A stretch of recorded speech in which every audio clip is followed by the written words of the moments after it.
사람이 사과가 대굴대굴 굴러오는 것을 보고 어떤 분은 그 사과를 보고 저 언덕 너머에는 무슨 일이 있었던 걸까? 또는 요즘엔 마약이 유행한다는데 사과에 마약이 묻어 있는 건 아닐까라고 생각하는 분도 계실 수 있고 방금 빨리 금방 주워서 먹어야 된다는 것처럼 배고팠는데 역시 주님 감사합니다 하면서 감사함으로 기쁨으로 신나게 그 사과를 먹는 사람이 있을 수도 있습니다. 우리는 이렇게 한 물체나 사건을 바라볼 때 저마다의 생각이 다릅니다. 개인의 성향이나 살아온 환경이 다르기 때문에 뇌에서 받아들이는 정보가 같더라도 그 정보를 해석하고 출력해내는 방식이 다 다르다는 것이죠. 그런데 만약 그 사과를 사랑하는 부모님이 사다 주신 안전한 사과라면 어떻게 하시겠습니까? 우리는 아무런 의심 없이 그 사과를 맛있게 먹을 겁니다.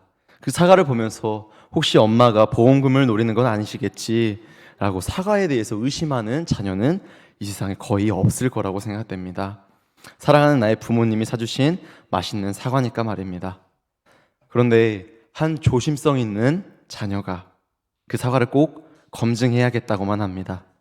부모 입장에서는 어이가 없습니다. 이 개념 없는 자녀가 정녕 나의 자녀인가 현실을 부정하고 싶을 수도 있겠고 자식 새끼 키워봤자 다 필요 없다는 허망한 마음이 드실 수도 있습니다. 오늘 이스라엘 백성들이 바로 그 조심성 있는 자녀들이었습니다.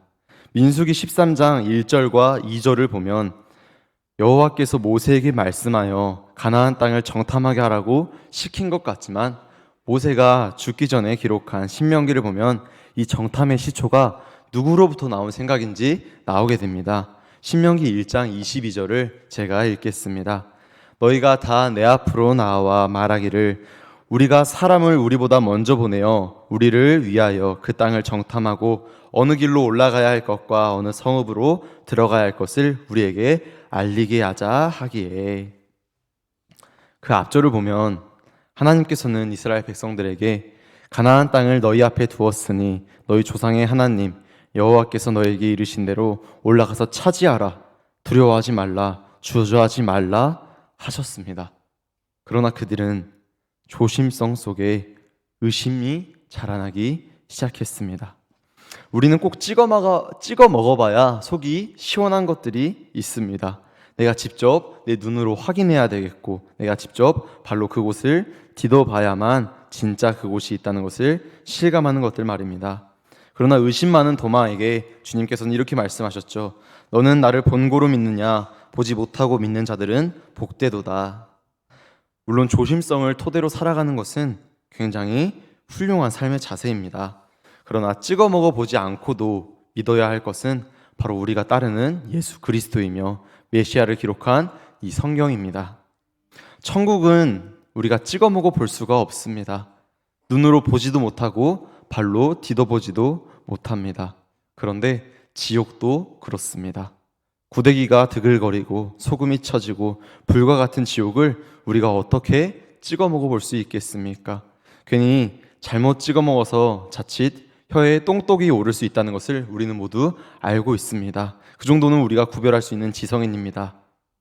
똥냄새가 나면 찍어 먹지 않듯이 굳이 지옥 구덩이에 들어가 보매 불독에 오르지 마시고 우리 주님의 말씀만 따르다 천국에 따라 올라가시는 우리 모든 성도님들이 되시길 축원합니다. 조심성 있는 이스라엘에게 결국 하나님께서는 오늘 정탐을 허락하십니다. 이 자녀들의 정탐은 굳이 하지 않아도 되는 시간 낭비라는 것을 아시지만 그럼에도 자녀들이 너무나 가고 싶다니까 탐탁치 않지만 하나님께서는 그들을 보내십니다. 그래도 자녀가 한다니까 어떻겠습니까? 시켜줘야지. 모세를 불러서 정탐해야 할 사람들을 정해주셨고 그 땅에 무엇을 봐야 하는지 무엇을 가져야 하는지 알려주시며 그들을 보내셨습니다. 다 함께 17절부터 20절을 한 목소리로 읽어보겠습니다. 모세가 가나안 땅을 정탐하러 그들을 보내며 이르되 너희는 네겝길로 행하여 산지로 올라가서 그 땅이 어떠한지 정탐하라. 곧 그 땅 거민이 강한지 약한지 많은지 적은지와 그들이 사는 땅이 좋은지 나쁜지와 사는 성읍이 진영인지 산성인지와 토지가 비옥한지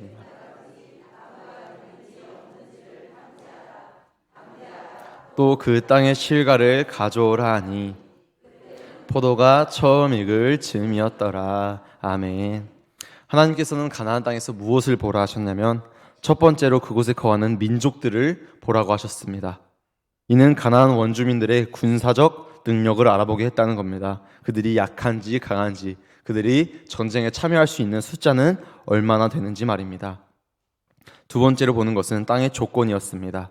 그들이 사는 곳이 평평한 지대인지 산악지대인지, 어디가 방어가 없는 촌락인지, 어디가 방어가 쳐져 있는 산성인지 그들의 성읍을 보게 하셨으며, 마지막에는 땅의 농사나 목축업을 하기에 수분이 많고 비옥하고 풍요로운지 땅의 상태를 보게 하셨습니다. 그런데 하나님께서는 이 정탐에서 봐야 할 것들을 구체적으로 가르쳐 주심에 동시에 어떠한 태도로 그것들을 바라봐야 하는 것 또한 말씀해 주셨습니다. 다시 한번 20절만 읽겠습니다. 토지가 비옥한지 메마른지 나무가 있는지 없는지를 탐지하라. 담대하라. 또 그 땅의 실과를 가져오라 하니 그때는 포도가 처음 익을 즈음이었더라. 아멘. 20절에 나온 담대하라 라는 단어는 히트 하자크템이라는 단어입니다. 그 뜻은 지속적인 용기를 가져라, 승리를 확신하라, 용맹스럽게 행하라 라는 해석으로 가능합니다. 이는 정탐꾼들이 보는 것들을 현실적인 눈으로만 바라보지 말고 하나님께서 이 모든 것들을 너희에게 주셨다는 믿음의 눈으로 관찰하라는 의미였습니다.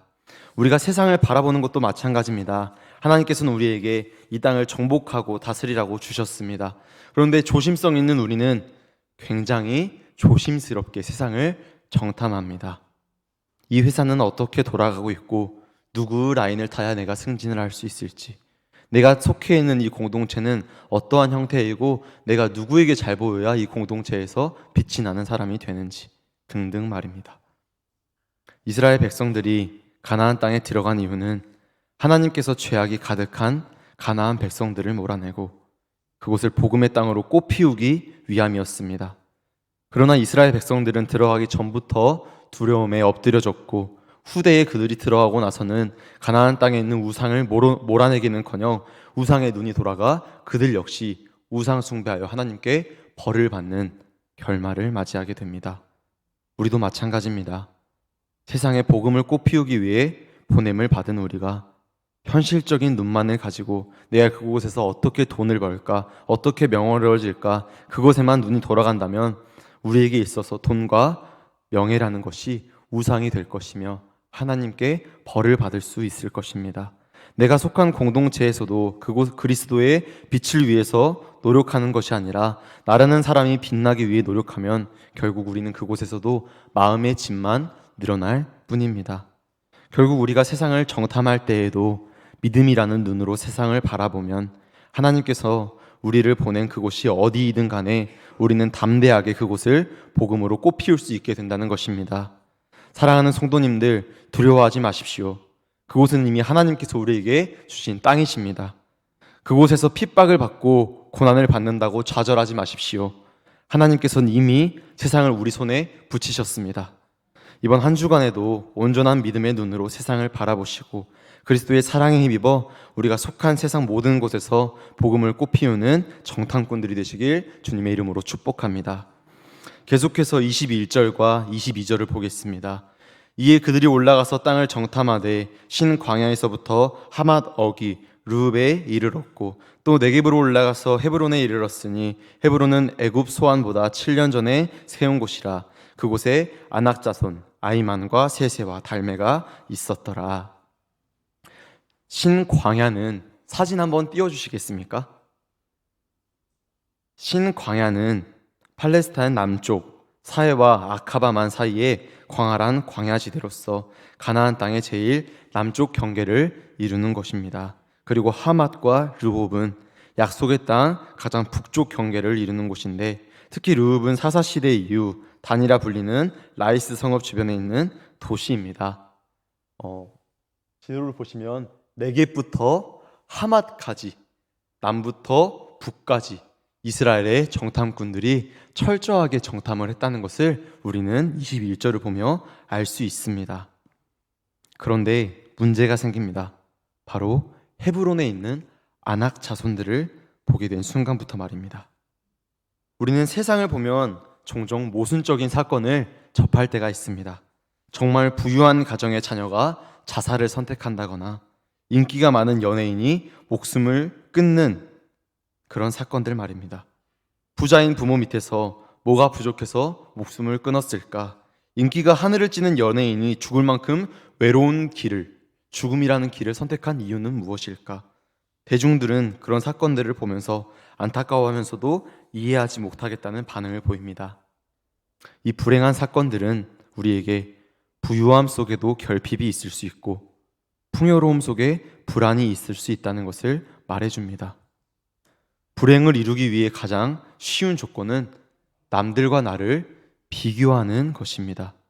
내가 열심을 다하고 그에 대한 성취가 있으면 우리는 만족합니다. 그런데 이 만족은 욕심이 생길 때 사라지게 되고 이 욕심은 내가 누군가와 비교해서 더 많이 갖고 싶다는 비교의식으로부터 시작됩니다. 비교에 의해 욕심이 생기고 욕심으로 인한 열심은 나를 죽이는 열심밖에 되지 않습니다. 내가 열심히 해서 돈을 벌었습니다. 이 돈으로 인해서 내가 살 집이 생겼고 타고 다닐 차도 생겼습니다. 그런데 옆집에 살던 아무개가 이번에 신축한 50평대 아파트로 이사 갔답니다. 갑자기 내가 살고 있는 집이 너무나 후져 보입니다. 그 친구가 이번에 차도 벤츠 S클래스로 뽑았답니다.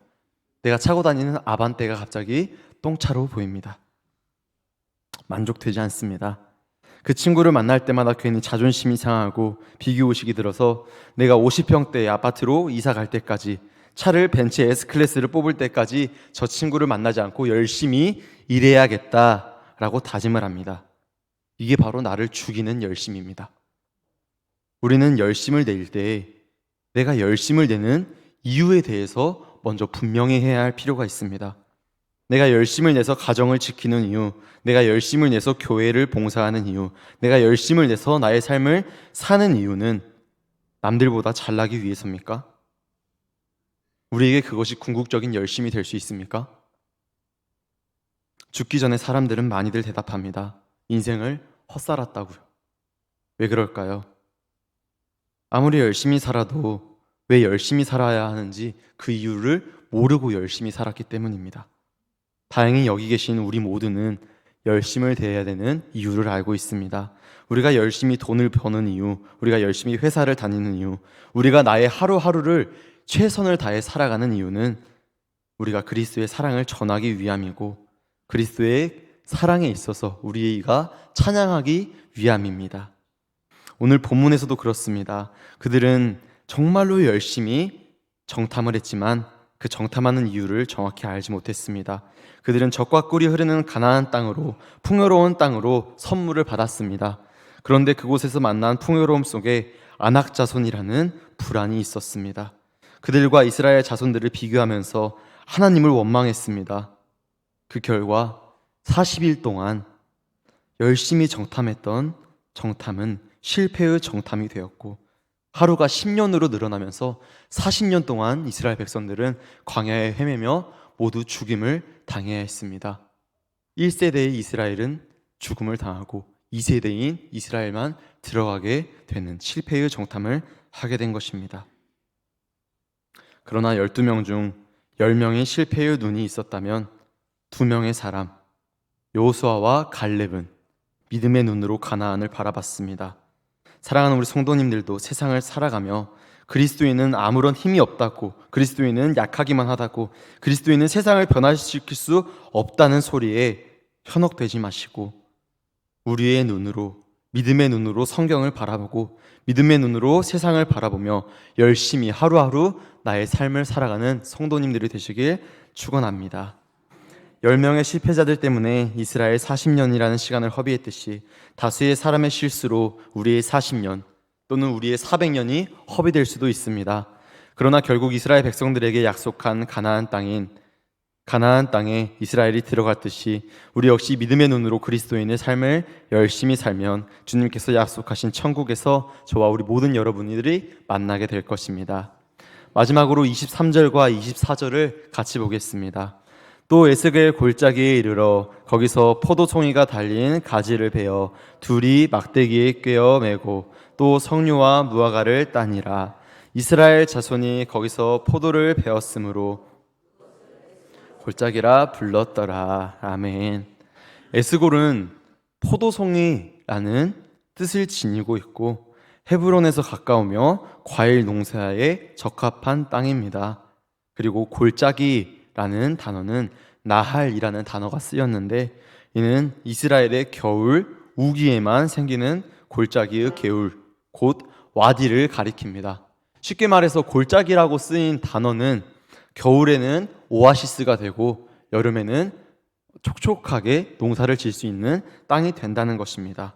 그래서 에스골 골짜기를 지적하면 포도송이 오아시스라고 할 수 있습니다. 이스라엘 백성들이 직접 확인했고 감탄할 만큼 포도 농사가 잘 되던 곳이었습니다. 그리고 지금도 이곳에서는 가장 좋은 품질의 포도가 생산된다고 알려져 있습니다. 지금도 팔레스타인에는 무게가 4kg에서 5kg 정도 나가는 포도송이를 볼 수 있다고 하는데 그렇다고 해서 남자 둘이서 포도송이를 막대기에 메고 들고 온 이유가 포도송이 하나하나가 성인 남자 주먹만큼 크기 때문이 아니라 그 포도송이를 온전하게 운반하기 위해서 그런 방법을 선택한 것입니다. 예수님께서는 요한복음 15장 5절에서 6절에 이렇게 말씀하십니다. 나는 포도나무요 너희는 가지라. 그가 내 안에 내가 그 안에 거하면 사람이 열매를 많이 맺나니 나를 떠나서는 너희가 아무것도 할 수 없음이라. 사람이 내 안에 거하지 아니하면 가지처럼 밖에 버려져 마르나니 사람들이 그것을 모아다가 불에 던져 사르느니라. 아멘. 그렇습니다. 우리가 바로 포도송이를 온전하게 운반하기 위해 사용되는 가지입니다. 우리라는 가지는 예수 그리스도라는 포도나무에 붙어있을 때에만 포도송이를 맺을 수 있으며 우리가 포도나무에 붙어있지 않아 열매를 맺지 않으면 지옥의 땔감이나 되어버리는 것입니다.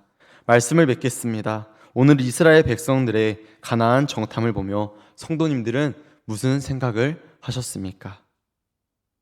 하나님께서 정탐하며 보라는 것은 거인족인 아낙 자손과 견고한 성읍들을 보며 두려워 떨라는 것이 아니라 포도송이가 풍성하고 젖과 꿀이 흐르는 가나안이라는 선물을 보며 담대히 나아가라는 것이었습니다. 하나님께서는 풍성한 포도송이를 보여주시며 우리에게 희망을 주셨지만 이스라엘 백성들은 포도송이를 보며 두려움을 받았습니다. 하나님께서는 그들에게 선물을 주실 생각이었지만 그들은 죽음을 선물로 받았다고 생각했습니다. 하나님과 그들의 생각이 일치하지 않은 이유는 그들이 하나님의 뜻을 생각하지 않았기 때문입니다. 그들이 하나님의 생각을, 하나님의 사랑을 바라보지 못했기 때문입니다. 사랑하는 성도님들, 우리의 생각이 하나님의 생각과 같아지길 소망합니다. 우리가 주님의 사랑과 선한 이끄심을 믿고 담대해지시길 축원합니다.